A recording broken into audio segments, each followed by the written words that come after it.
आज हम इकोनॉमिक्स में पढ़ेंगे स्टैटिस्टिक्स में। चैप्टर का नाम है tabular presentation.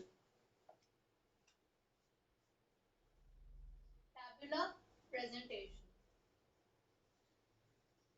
Now what exactly presentation means है।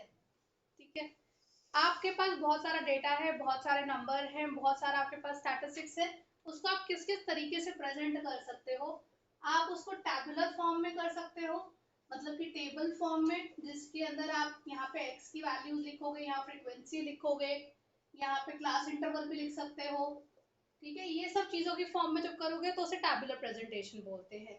दूसरा होता है आपका डायग्रामेटिक प्रेजेंटेशन, जिसके अंदर आप डायग्राम्स बनाते हो। आपने सर्कल बना लिया, ठीक है, पाई चार्ट वगैरह कुछ बना लिया, ठीक है, तो any shape, any diagram, that is your diagrammatic presentation.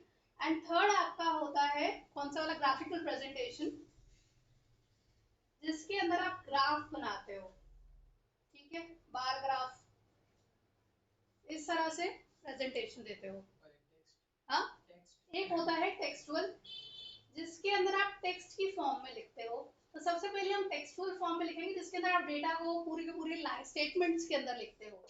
तो स्टेटमेंट्स में जब आप डेटा लिखते हो, उसकी प्रेजेंटेशन, इनकी प्रेजेंटेशन में क्या फर्क है, वो सब हम पढ़ेंगे। एंड सबसे पहले हम टेक्सटुअल इंफॉर्मेशन, टेक्सटुअल प्रेजेंटेशन के बारे में पढ़ेंगे। आदित्य, रीड करो textual presentation. Meaning, when data is presented in the form of text, it is known as textual presentation. It is more suitable when the quantity of data is not too large. For example, in 2018, out of a total of 2000 applicants in a college, 1200 were from commerce background. The number of girls was 750, out of which 330 were from science stream. In 2019, the total number of applicants were 3500, out of which 2200 were boys. The number of students from science stream was 1100, out of which 610 were girls. ठीक है, रुक जाओ। तो ये textual presentation of data सबसे ज्यादा काम की तब होती है जब आपका डेटा बहुत सारा नहीं होता। ठीक है, जब आपका इस तरह से डेटा होता है कि आदित्य ने, अक्षत ने, समीर ने क्लास 10th के एग्जाम दिए, उनके इंग्लिश में, बिजनेस स्टडीज में इतने मार्क्स आ गए, उनकी टोटल टोटल परसेंटेज इतनी आई। या फिर आदित्य के 9th में इतने मार्क्स थे, 10th में इतने मार्क्स थे, 11th में इतने मार्क्स थे, अक्षत के इतने इतने मार्क्स थे, और समीर के इतने इतने। तो जब आपका डेटा बहुत सारा नहीं होता है, बहुत बड़ा नंबर नहीं होता है, इजी टू लर्न होता है, आप उसको टेक्सचुअल फॉर्म में लिख सकते हो। नेक्स्ट पॉइंट क्या है? Limitation. One has to go through the complete text for comprehension. The given example will become more clear when presented in the form of tabulation. ठीक है, टेक्सचुअल की सबसे बड़ी लिमिटेशन है, आपको डेटा समझने के लिए पूरा पढ़ना पड़ेगा। अगर मैं डेटा इस तरह से लिखूं, अक्षत, समीर, आदित्य, इस तरह से लिखो और उनके मार्क्स लिख दो इधर, इंग्लिश के, बीएसटी के और इको के, तो पढ़ना ज्यादा आसान है, या मैं पूरा उसको टेक्स्ट में लिखूं तो ज्यादा आसान है? ऐसे ज्यादा आसान है। तो आपको डेटा समझने के लिए टेक्सचुअल में पूरा पढ़ना पड़ता है, जो आपके ब्रेन को बहुत यूज कर लेता है। एंड आपको जो है काफी मेहनत लग जाती है। वहीं पे ये बहुत ही इजी टू ग्रास्प होता है, आपको रेडी अवेलेबल डेटा होता है। इसलिए हम टेक्सचुअल से ज्यादा टैबुलर को पसंद करते हैं। और आपका ये चैप्टर सारा का सारा है ही इस चीज का कि आपको टेक्सचुअल डेटा गिवन होगा, उसका आपको टेबल बनाना है। ठीक है, आप कितना स्मार्टली उसको टेबल बना पाते हैं, आपका स्मार्ट वर्क यही होगा, टेक्स्ट को टेबल में कन्वर्ट करने का। ठीक है, वो दिखाना बेटा। हमारा जो है नेक्स्ट है ऑब्जेक्टिव्स ऑफ टैबुलेशन। सबसे पहले टैबुलेशन की हम डेफिनेशन पढ़ेंगे, पढ़ा लेते हैं। Tabulation is a systematic presentation of numerical data in rows and columns. It is designed to simplify presentation and facilitate analysis. Such presentation facilitates comparison by bringing related information close to each other and helps in further statistical analysis and interpretation. ठीक है, tabulation की खासियत ही क्या होती है, ये रोज and columns में data को प्रेजेंट करता है। ये होती है रो 1, रो 2, रो 3, और ये होते हैं कॉलम 1, कॉलम 2, कॉलम 3। ठीक है, तो आपका पूरा डेटा ये इस तरह से प्रेजेंट कर देते हैं ताकि which is easy to understand, which is easy to आपका कॉम्प्रिहेंड। इतना क्लियर हुआ? ये कंपैरिजन में बहुत काम आता है। आपका टेक्सचुअल डेटा कभी कंपैरिजन में इतना काम नहीं आएगा जितना टैबुलर डेटा कंपैरिजन में काम आएगा। इसके ऑब्जेक्टिव्स पढ़ना।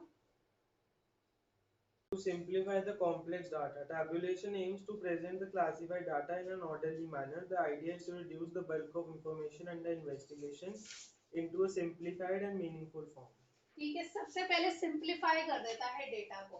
तो अगर मैं यहाँ पे लिखूं अक्षत, यहाँ पे लिखूं आदित्य और यहाँ पे लिखूं समीर, ठीक है, Hindi, Hindi, English, maths, social, इसके मार्क्स में ऐसे ऐसे लिखूं तो ज्यादा बेटर रहेगा, या मैं पूरा स्टेटमेंट फॉर्म में लिखूं तो ज्यादा बेटर रहेगा? टेबल फॉर्म में। तो सिंप्लीफाई कर देता है पूरे डेटा को।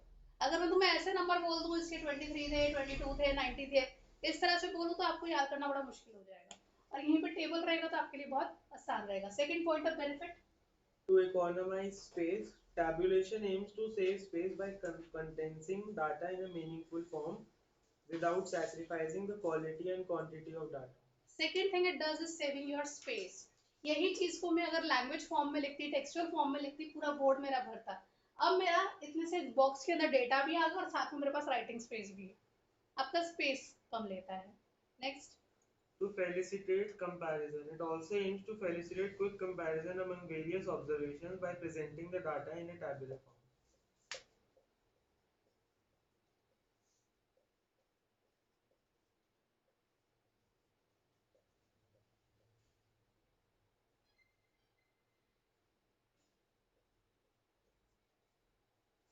Can I compare?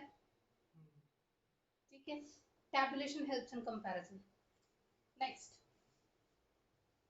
To facilitate statistical analysis, tabulation aims to facilitate statistical analysis as it is a phase between classification and presentation of data.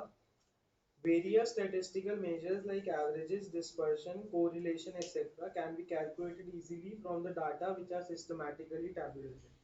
इस डेटा के साथ आप बहुत कुछ कर सकते हो। इस डेटा के साथ सबसे पहले तो हम ये देख सकते हैं कि कौन सा ऐसा सब्जेक्ट है जिसने लीस्ट स्कोर दिया। तो इससे हमें थोड़ा बहुत आइडिया लग रहा है कि आपका इंग्लिश जो है वो सबसे कम स्कोर देके गया तीनों बच्चों को कंपैरेटिवली। ठीक है, मतलब ओवरऑल अगर हम परसेंटेज देखें तो इंग्लिश की परसेंटेज कम गई है। कौन सा कोर्स में सब सारे बच्चों के बहुत तगड़े नंबर आए हैं? सोशल। ठीक है, तो इट्स नॉट जस्ट कि हम बच्चों में कंपैरिजन कर रहे हैं, हम सब्जेक्ट्स में कंपैरिजन कर रहे हैं।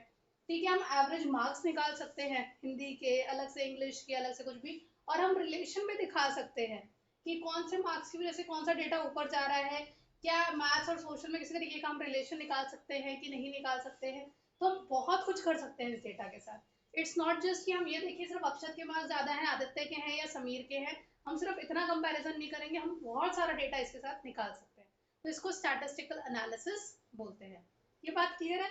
मैम ने इसमें ना तीन डिफाइन की हुई है, तो मैम ने बोला था थर्ड वाली कर दिया एमएम लेयर। जिसको जो सी डेफिनेशन ठीक लगती है, पेपर में डेफिनेशन आनी नहीं है। अगला, To provide reference, tabulation aims to provide reference for further studies as data arranged in tables with titles and table numbers can be easily identified and used. you can use this data time and again. आपको कभी भी इन numbers की जरूरत होगी, आपका ये table आपको help कर जाएगा। कभी भी आपके स्कोर्स की रिक्वायरमेंट होगी। थके हुए हो? पक्का? उसके बाद का नेक्स्ट टॉपिक क्या है? Classification versus tabulation. ठीक है, पढ़ो। Quite often, classification and tabulation are understood as the device for presenting and summarizing data, but technically speaking, the two concepts are entirely different. Let us discuss some of the differences between classification and tabulation. Classification precedes tabulation only after classification. Statistical data can be tabulated. In classification, data is arranged into different classes according to similarities and dissimilarities, while tabulation is a process of arranging the classified data in rows and columns with suitable heads and subheads. Classification basically छोड़ देना, इतना important नहीं है। Classification और tabulation का मतलब ही ये समझ लेना। ठीक है, क्लास में टोटल स्टूडेंट है 240 या 24, 10 लड़के हैं तो लड़कियां कितनी हुई? This is classification and you put it in the table form, that is tabulation. ठीक है, तो सेम सेट को एक तरफ कर देना इज ऑल अबाउट क्लासिफिकेशन। ठीक है, इसमें से पढ़ने वाले समझदार बच्चे कितने हैं, 90% से ऊपर लाने वाले बच्चे कितने हैं, 90% से कम लाने वाले कितने है। तो आप किसी सेम करेक्टरिस्टिक के बेसिस पे उनको फर्दर डिवीजन करते चले जाओ, दैट इज क्लासिफिकेशन। और इसी क्लासिफिकेशन को आप टेबल में दिखा दो तो दैट इज टैबुलेशन। ठीक है, तो जब आप टेक्स्ट से, हम जब अभी क्वेश्चंस करेंगे न्यूमेरिकल्स इसके, जहाँ पे आपको टेक्स्ट गिवन होगा, टेक्सचुअल डेटा, पहले आप क्लासिफिकेशन ही करेंगे और उसके बाद आप टैबुलेशन करेंगे। आपको ये क्लासिफिकेशन भी दिखानी है पेपर में। ये कितने मार्क्स का आएगा? ये 4 मार्कर है। ठीक है, तो आपका सारा चैप्टर ही इस बारे में है कि आपको टेक्सचुअल डेटा होगा, आपको उससे पहले क्लासिफिकेशन करनी है और उसके बाद आपको टैबुलेशन करनी है। यहाँ से आपको ज्यादा कुछ नहीं आने वाला, एक 4 नंबर का क्वेश्चन आएगा, उसको बहुत अच्छे से करना। क्या है? टेक्सचुअल डेटा है, उसका क्लासिफिकेशन करके टैबुलेशन करना। ठीक है, कुछ क्वेश्चंस हैं, सेट क्वेश्चंस हैं, वही टीचर हर साल देती है। आपने अपने संदीप गर्ग के क्वेश्चंस कर लिए, उससे बाहर कुछ नहीं देगी। वीके, ये जो टीआर जैन वीके हो रही है, इसके अंदर थोड़े से कम क्वेश्चंस हैं, पर मिलते जुलते क्वेश्चंस हैं इनके, डिट्टो सेम, मतलब नंबर्स भी ऑलमोस्ट सेम ही है उनके अंदर। ठीक है, तो प्रॉब्लम नहीं फेस करोगे। ठीक है, नेक्स्ट टॉपिक दिखाओ बच्चे। हाँ, एक अच्छा टेबल होने के क्या क्या कैरेक्टरिस्टिक्स हैं, पढ़ो। अक्षय तुम्हारे में है part of table component. Characteristics of a good table है।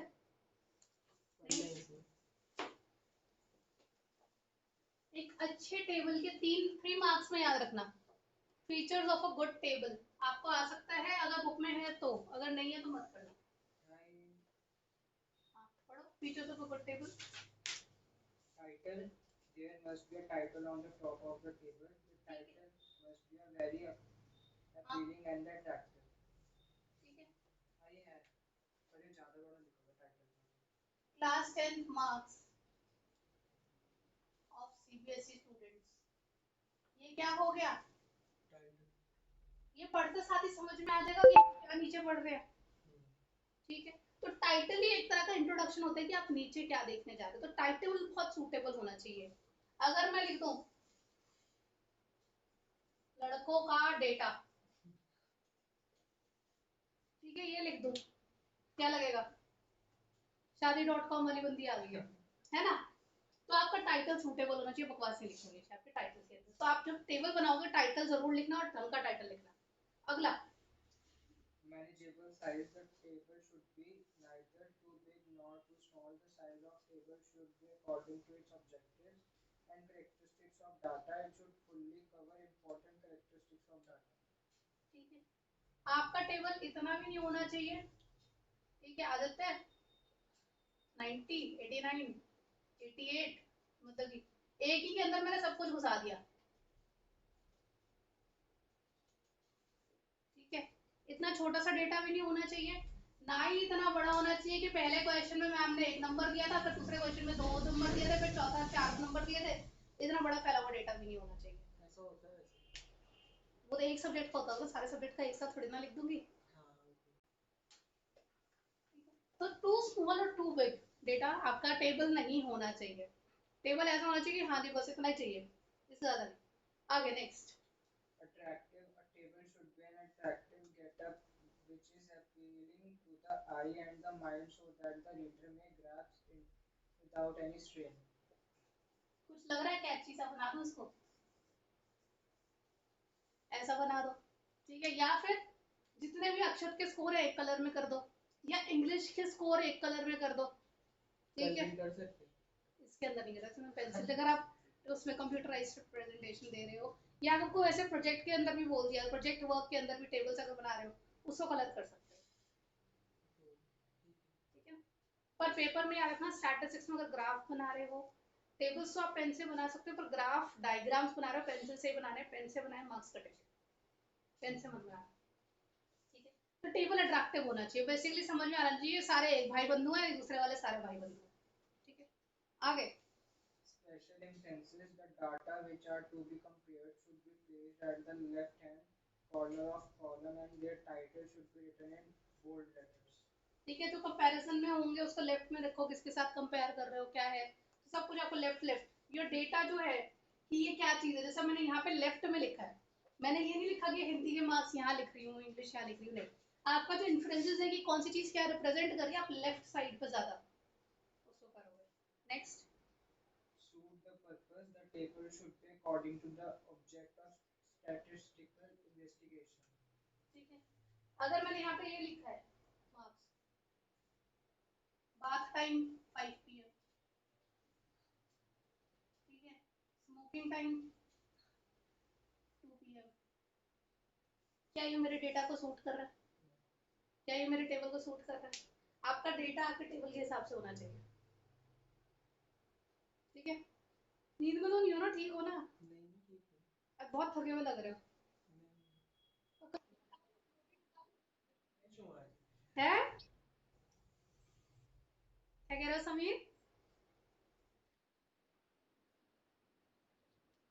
आपका जो टाइटल है टेबल का और आप जो उसके अंदर डेटा भर रहे हो वो मैचिंग होना चाहिए, ठीक है। अगर मैंने टेबल बनाया है स्कोर्स का कि class 10th marks of CBSE students, तो यहाँ पे क्या मैं आपकी टाइमिंग लिखूंगी? ये लिखूंगी कि सुबह में कितनी रोटियां खाता है, रात में कितनी रोटियां खाता है, ठीक है ना। तो आपका जो डेटा है, आपका जो टाइटल है और आपका जो डेटा है वो रिश्तेदारी में होना चाहिए। Next, Simplicity, the table should be a simple and compact so that it readily comprehensible.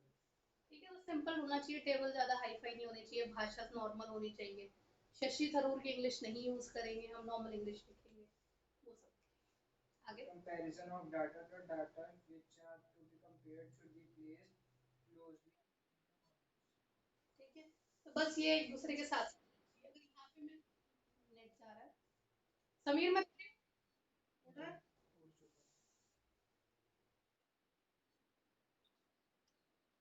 अभी है, अच्छा अभी दिख रहा है,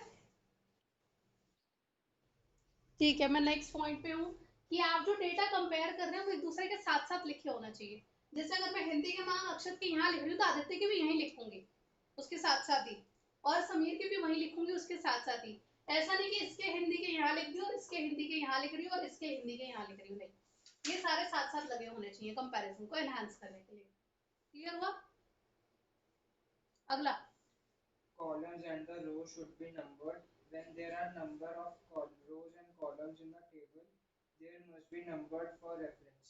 ठीक है, नंबर्स बना होना चाहिए, जैसे कि ये R1 R2 R3 करते हैं ना, उसी तरह C1 C2 C3, तो हम C1 R1 बोल देंगे, C2 R2 बोल देंगे, इस तरह से कंप्यूटर में करा होगा Excel में, करेक्ट? पढ़ी नहीं कंप्यूटर में से। छोटे तो कभी नहीं करवाया तुम्हें ये R1 नहीं C1? करवाया था हमने, पढ़ी नहीं। तो अगर ये R1 R2 R3 R4 है, ये C1 C2 C3 है, ठीक है। तो अगर मैं C3 R4 की बात करूं तो कौन सा नंबर की बात हो रही है? कॉलम 304 हम्म, 92 वाली। 92 इसकी बात हुई है ना। अगर मैं C1 R2 की बात, 89। C1 R2 89, ये समझ में आ गया? मेरा नेट को पता नहीं क्या हो जाता है। तो मैंने ये बोला है कि नंबरिंग होनी चाहिए रोज एंड कॉलम्स की, ताकि आप इजीली आइडेंटिफाई कर सको। समीर कुछ पूछना पूछो। ठीक है, हो गया ये टॉपिक? में एक और clarity.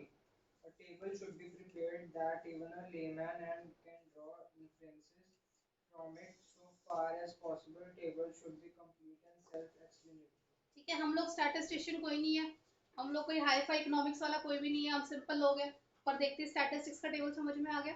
ऐसे ही बहुत सारे टेबल्स हमें समझ में आ जाते हैं देखने से, तो टेबल होना ही ऐसा चाहिए कि पहली नजर में समझ में आ जाए क्या चीज तीन और है। तीन और है 10 11 पढ़ो। units.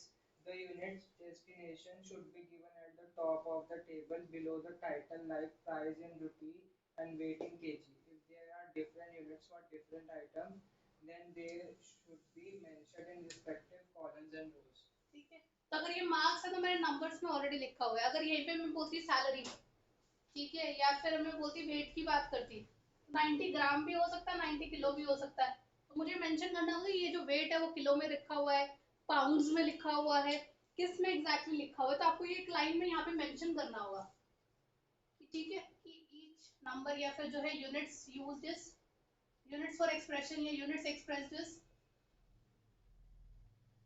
एक्सप्रेस्ड इन पाउंड, ये आप मेंशन करोगे टेबल के नीचे। ठीक है, आगे। Suitably approximated. If the figure are large, then they should be suitable approximated or rounded. ठीक है, अगर हमारा एक्सपोर्ट की बात हो रही होती कि अगर जो है इंस्टाग्राम पे तो आप लोग हो ना, यूट्यूब इंस्टाग्राम, अगर हम कहते हैं कि किसी चीज को 4,18,732 व्यू आ गए हैं, ठीक है, तो हम इतना बड़ा नंबर याद करने की जगह 41 के व्यूज कह देते हैं, ठीक है ना। तो हम उसको राउंड ऑफ में करके बोलेंगे। अगर बहुत बड़ा बड़ा डेटा भरना है, या तो हमने बहुत सिंपल डेटा यूज करे, पर हमें अगर कोई लाखों का, हजारों का, करोड़ों का डेटा ही भरना है, तो मैं इसको सीधा 41 लिख सकती हूँ और ऊपर एक्सप्रेशन में लिख दूंगी each number represented in thousands. ठीक है, तो 41 के बाद 1000, समझ में आया? इस तरह से आप लिख सकते हो। आगे। Scientifically prepared, the table should be prepared in systematic and logical manner. It should be free for all sorts of overlapping and ambiguities. ठीक है, तो अगर आपने हिंदी के स्कोर यहाँ लिख दिए तो दोबारा हिंदी के स्कोर यहाँ नहीं आएंगे, ऊपर ही लिख दिए। तो लॉजिकली होना चाहिए, ये नहीं कि एक हिंदी का स्कोर यहाँ आ रहा है, एक हिंदी का स्कोर यहाँ आ रहा है, फिर आपने कहा उप्स मैं तो भूल गया, हिंदी का स्कोर स्टार बना के नोट में लिख रहे हो, ऐसा नहीं। जो है आप ढंग से लिखो, फ्री ऑफ एरर्स होना चाहिए, ओवरलैपिंग ऑफ डेटा नहीं होना चाहिए। Part of a table.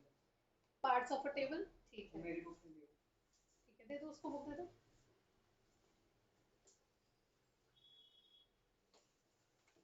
सबसे पहले मैं टेबल ड्राइंग कर लेती हूँ, उसके बाद पार्ट्स करेंगे।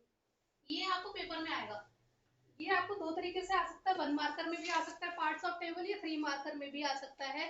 आपको पेपर में इस तरह से आ जाएगा, टेबल बना के दे देगी टीचर पूरा, और पूछेगी इस सेक्शन को क्या कहते हैं, इस सेक्शन को क्या कहते हैं, या फिर आपसे टेबल के 3 पार्ट्स पूछ लेगी कि इन 3 पार्ट्स को एक्सप्लेन करो। तो ये दोनों फॉर्म में आ सकता है ना बेटा।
जो भी पढ़ा था वो क्या था? Features. of a good table. इसमें है, मेरे को 17 है। हाँ पता है, मेरी बुक भी है ये।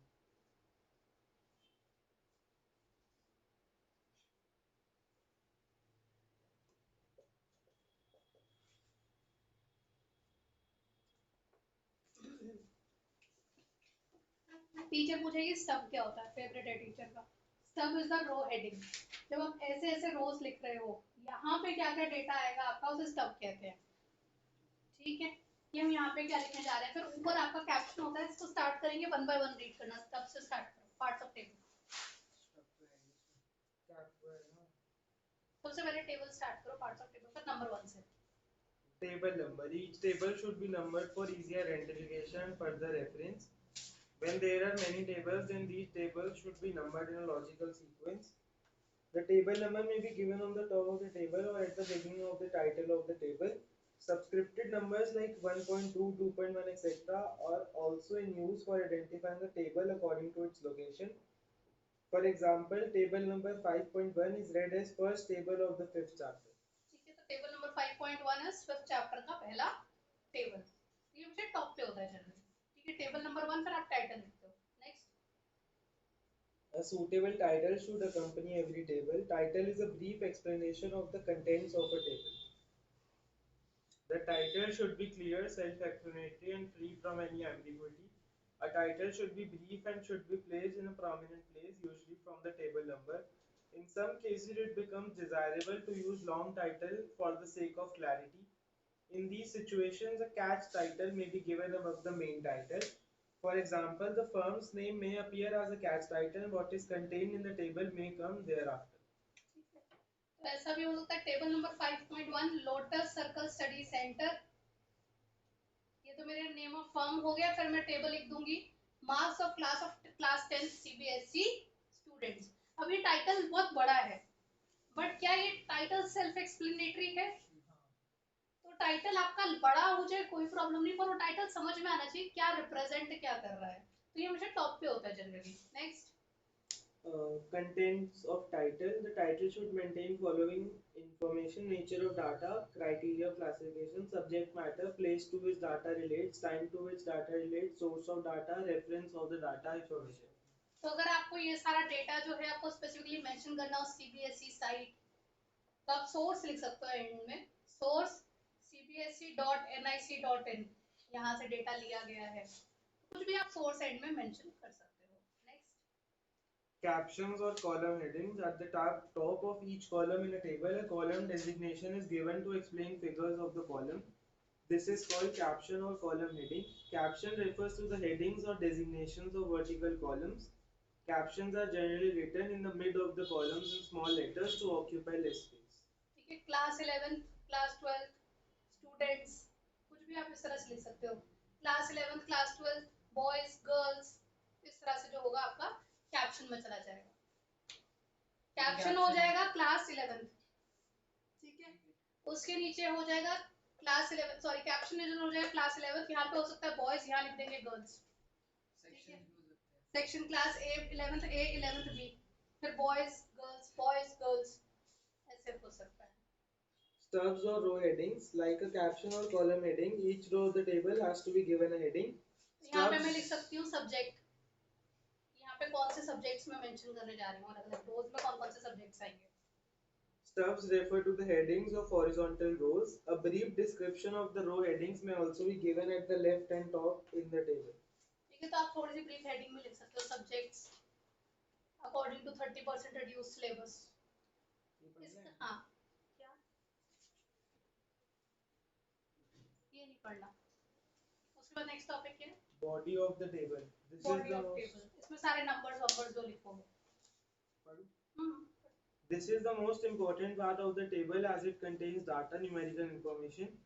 Location of any one figure or data in the table is fixed and determined by the row and column of the table. The arrangement of numerical data in main body is done from top to bottom in columns and from left to right in rows. The size and shape of the main body should be planned in view of the nature of figures and the objective of investigation. तो आपका table, sorry, आपका table ऐसा होना चाहिए उसके अंदर सारा data mention होना चाहिए। ठीक है, अगर मैं ऐसे लिख देती कि हिंदी और इंग्लिश के मार्क्स तो लिख दिए और मैथ्स के अलग से एक लाइन में लिख रही, क्या वो ठीक टेबल बनता? नहीं, आपके टेबल के अंदर प्रॉपर मेंशन होना चाहिए, जितने सब्जेक्ट्स हैं वो सारे आने चाहिए, तो प्रॉपर आपकी क्लासिफिकेशन, प्रॉपर आपकी जो है टैबुलेशन होनी चाहिए। तो हर किसी की एक स्पेसिफिक जगह होती है जहाँ पे वो नंबरिंग आएगी।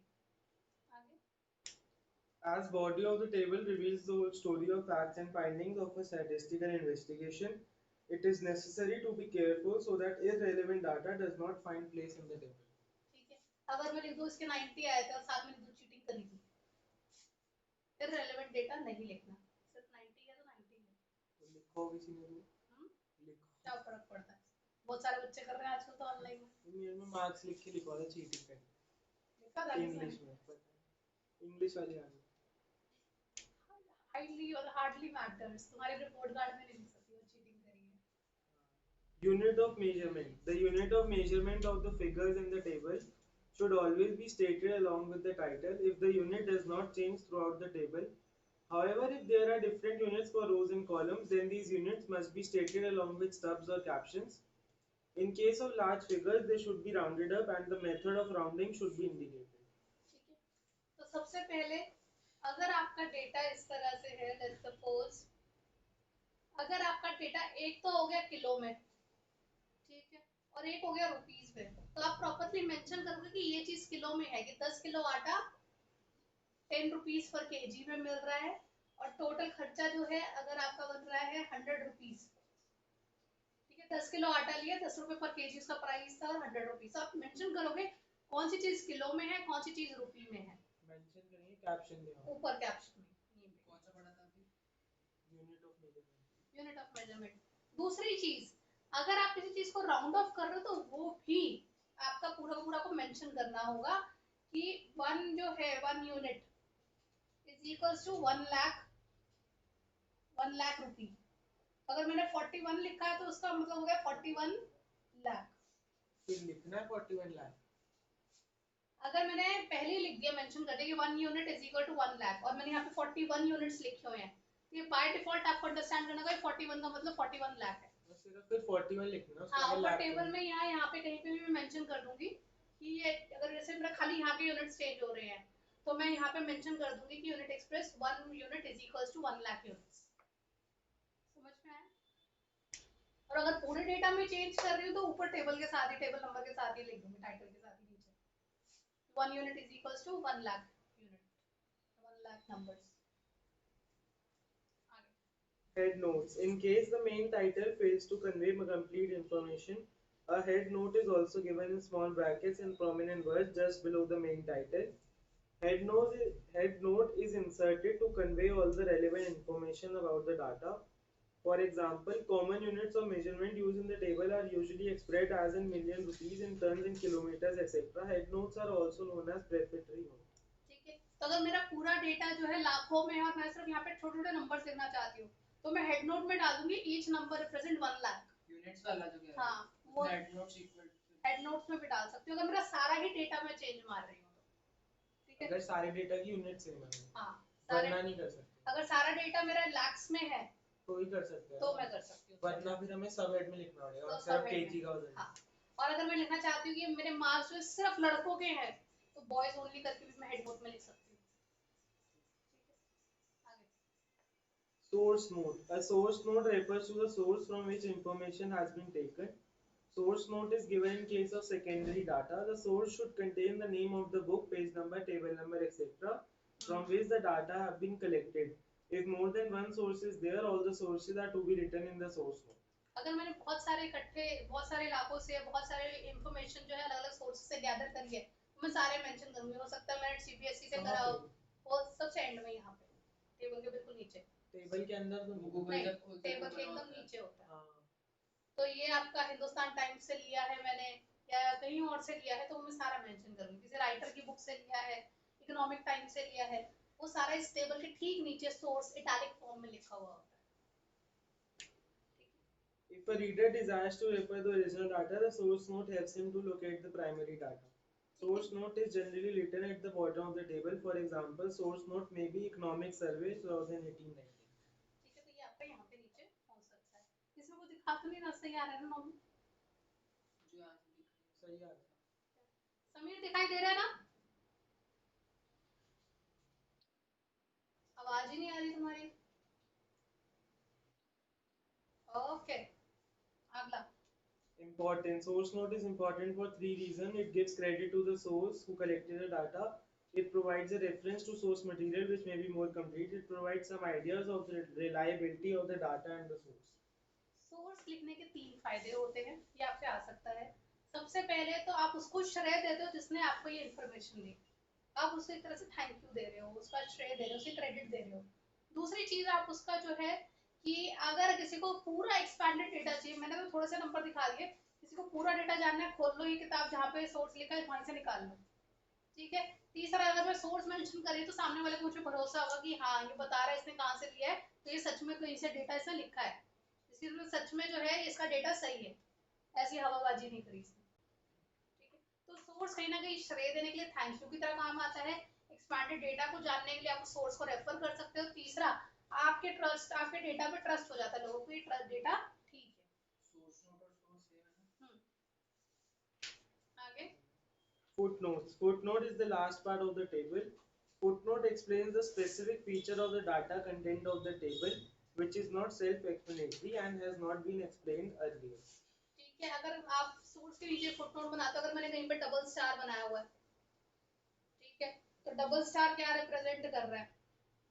डबल स्टार हो सकता है कि ये डेटा जो था थोड़ा सा चेंज हुआ था, या ये डेटा उस टाइम का जिस टाइम पे कोरोना वायरस हो गया था। ठीक है, इतना डिटेल लिखना होता है ऐसे? हेड नोट और यूनिट और ये थोड़ा सेम है। हाँ, हेड नोट और फुट नोट सेम सेम। आप हेड में लिख दोगे, टॉप पे लिख दो तो हेड नोट बन गया, नीचे लिख दोगे तो फुट नोट बन गया, वही चीज है। दोनों लिख दो तो? दोनों लिख सकते हो, कुछ अलग डेटा ऊपर दे दो, कुछ अलग डेटा नीचे दे दो। Footnotes are meant to clarify anything which is not clear from the heading, title, stubs, and caption, etc. When there are more than one footnote, they are sequentially numbered. Footnotes are identified by symbol, at the rate, etc. Footnotes are generally used for the following reason: to point out any exceptions to data, any specific circumstances affecting the data, and to clarify anything in the data. ठीक है, तो अगर मैंने double star बनाया तो बंदा नीचे refer कर सकता है डबल स्टार का क्या मतलब है। मैं यहाँ लिख दूंगी कोरोना वायरस हुआ था इस साल। ठीक है, एनीथिंग चेंज। ठीक है, डीमोनेटाइजेशन आया था उस साल।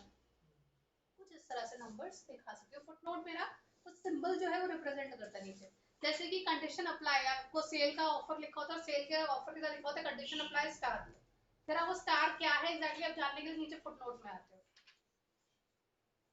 हो गया यहाँ तक का टेबल का पार्ट्स।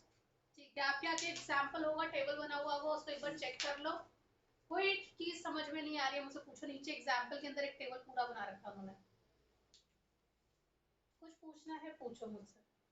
समीर देखो तुम भी टेबल, कोई कुछ नहीं समझ में आ रहा है पूछो। टेबल नंबर अगर ऊपर से आएगा टॉप, मैंने नीचे लिखा हुआ। ऐसे फुटनोट है, थोड़ा एक फुटनोट लिख दिया, लिखे फुटनोट इज इक्वल्स टू ये सोर्स में लिखते हैं, सोर्स इज ये। नहीं नहीं ऐसा कुछ नहीं, फुटनोट में बस स्टार बना के, जैसे मैंने स्टार बना दिया फुटनोट। हाँ, star is equals to. Footnote word नहीं आता कहीं, हाँ वो पूछ, हेड नोट वर्ड नहीं आता कहीं।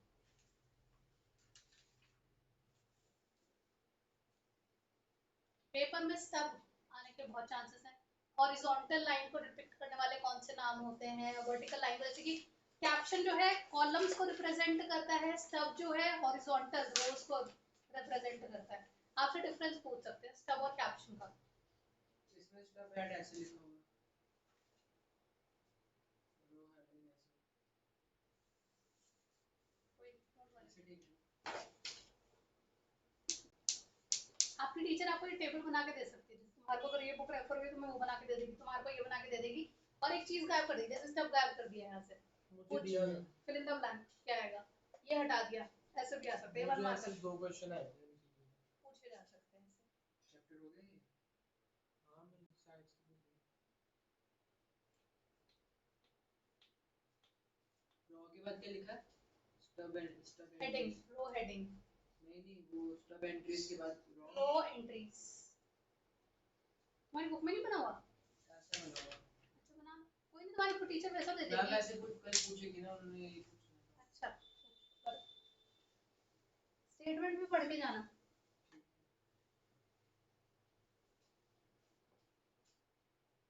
अगला टॉपिक क्या है?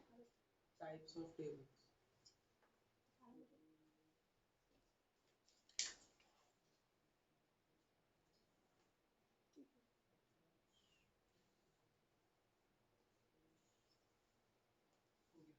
हो गया?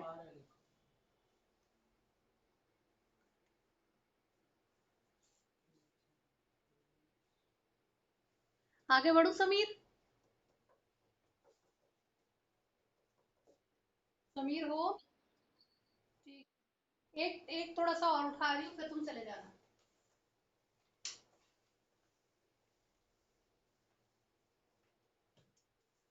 टाइप्स ऑफ टेबल्स कितने पार्ट में डिवाइडेड है? 3।